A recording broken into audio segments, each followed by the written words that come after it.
everyone. Thank you so much for being with us for this episode of Inventing in America, because America invents. And I am so excited to introduce you to Lori-Ann and John Danko. They are the inventors of HandingScribe, and they have just been going crazy out there getting this cool new tool out into everyone's hands, but also realizing there's some other applications for this, which, you know, good inventors realize that their invention may not be limited to just one industry. So I'm going to let Lori-Ann and John introduce themselves and to introduce HandingScribe to you, because a lot of you are going to want to go get one. So guys, thanks so much for being with us today. HandingScribe.com is the website. You know, whichever one of you is going to do the storytelling, go for it. Go ahead.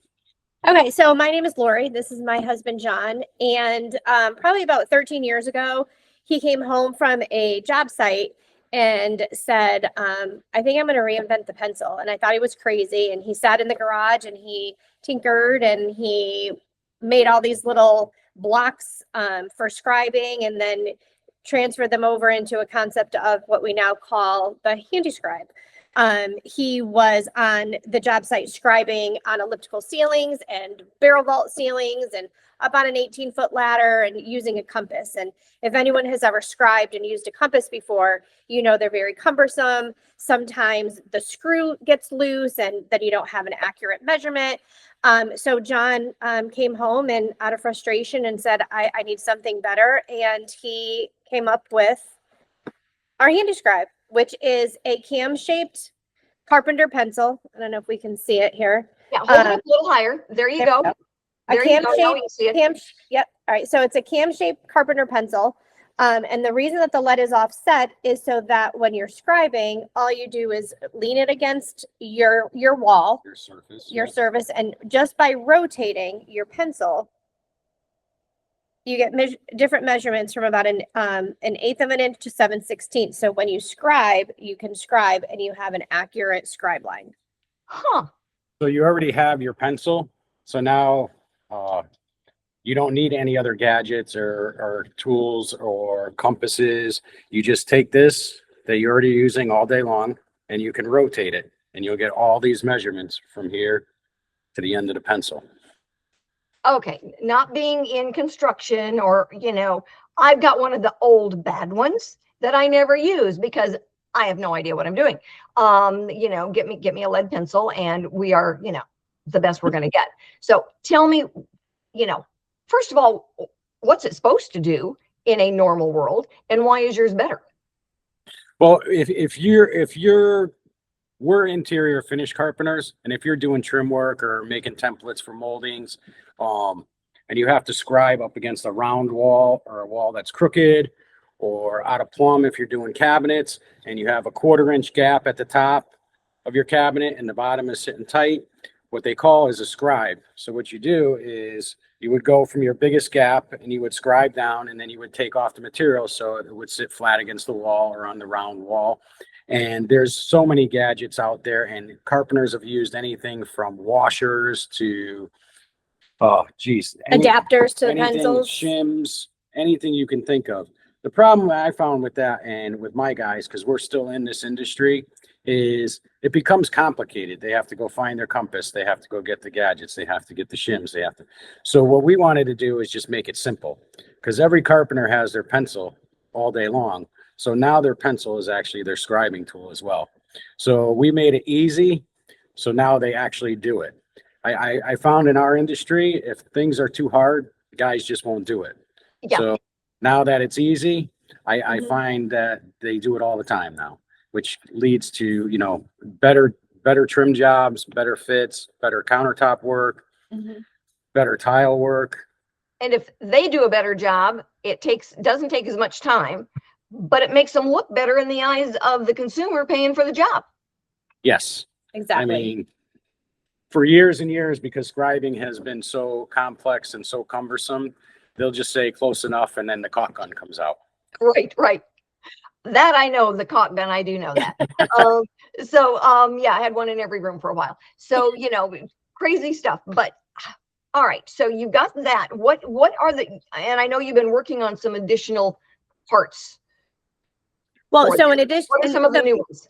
Okay, well, so in addition to the regular pencil, HandingScribe, which is a graphite core, we also came out with a red core and a silver core. The reason we did that is John, again, was on a job site with his handmade HandingScribe before production.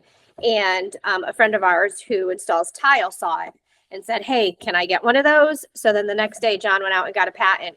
So patent attorney. So because of that, we know that in the tile industry, they use wet saws. And I've noticed, and we've laid tile in our own house, John would come out with a Sharpie and he would mark it so that it wouldn't wash off when he was cutting. And then he'd have to wash it off with acetone. So with our red and silver cores, those are wax based. So you can still mark. It's not going to wash off on your wet saw, and then it'll just wipe off real easy when you're grouting. Oh, so cool. it eliminates another step. Right. Process. All right. So you've been working on this, you said, for what, about 13 years now? Mm-hmm. What's been the biggest challenge? Distribution. Yes. I mean, we knew that the patent would take a long time. Like we were prepared for that. We weren't prepared for going to market. We, I'm a mom of 6. John's a finished carpenter, and we just thought, hey, we're just going to call hardware stores and lumber stores and tile stores and tell them about our product and think, oh yeah, they're going to want to put it in their stores. And that's not how it works. So we had to revamp our whole business plan about 6-7 months in. And then we learned about distribution. So that has taken a whole nother 2 years almost. Yeah. The Home Depots of the world do not put on their main sign outside consignment shop. Right. And basically that's what they are, is that you put the product in. If the product sells, you get paid for it. But a lot of inventors could be bankrupt in 120 days, and they don't pay you until they sell it, which is crazy because they require you to have so many in a warehouse. Oh, and you have to pay for the warehouse. So yeah, it can be really, crazy when you start dealing with those stores. And a lot of them don't want to deal with somebody who's got one SKU. Right. We learned that very early on when we just had the graphite. So that was another reason too. We're like, what else can we do and what can we add to our brand? So we added the silver and the red. So with the silver also, I didn't mention, our silver is also reflective for welders. So you can see it through your welder's mask. So we tried to hit every industry that scribes. So, we wanted to make sure that everyone else out there had the same advantages as this guy here when he's scribing with his trim, to make their work more accurate and more efficient and easier as well. Yeah. Well, and it's wonderful. It's wonderful to see the inventions from the folks working in the field, because a lot of times those are the best new products that we see. Somebody that's been there, a beautician, a new dryer. All right. A mechanic, a new tool on the engine. Although there's a lot of crossover, mechanics especially don't realize there's a lot of crossover between doing the mechanics on an engine and surgery. So when we look at that, when we do a search, we've got to search surgery. And he goes, why are you searching these things? It's because, something that gets around a bone is getting around the engine too. So when he goes, oh, didn't really see that coming. Yeah, that's true. Yep. So you look at those things but you guys are, you're expanding your lineup. That thing's got to be a little bit hard to sharpen, doesn't it? Yes, it is very unique in the way it's shaped. We are in the process of developing a sharpener right now. The schools, especially the trade schools, we've dropped them off. We've sent out pencils to different schools, even some trade colleges, and they love the pencil. And the thing everybody's been asking, how do you sharpen it? Because especially at the high school level, they don't use utility knives in the classroom. Probably not. No, not a good idea. So we are developing a sharpener right now. We're hoping that will be out possibly by the end of the year. Yes, for sure. And then we are also coming out with a mechanical version. Okay. Oh, that'll be cool. I noticed that a lot of people, especially some feedback, because we're in Australia and New Zealand, a lot of people now in the trades are using the mechanical pencils. Yeah. So we're coming out with 2 mechanical versions, one with the same 2.0 core, the 2 which millimeter, is the 2 millimeter core, and a 0.9, and then one a little bit thinner and a 0.9 for more precise and finer work. So that's what's coming down the pike next, with additional colors as well. Yeah, they'll have 10 different colors, I think, available in the mechanical pencils. Cool. So over the last, 5-6 years, what surprised you the most? What's been the upside of, the biggest challenge is always got another side to it. What's been the biggest surprise? How well it's received, I think. You know that you have a good product, but if other people don't see it as you do, then what good is your product?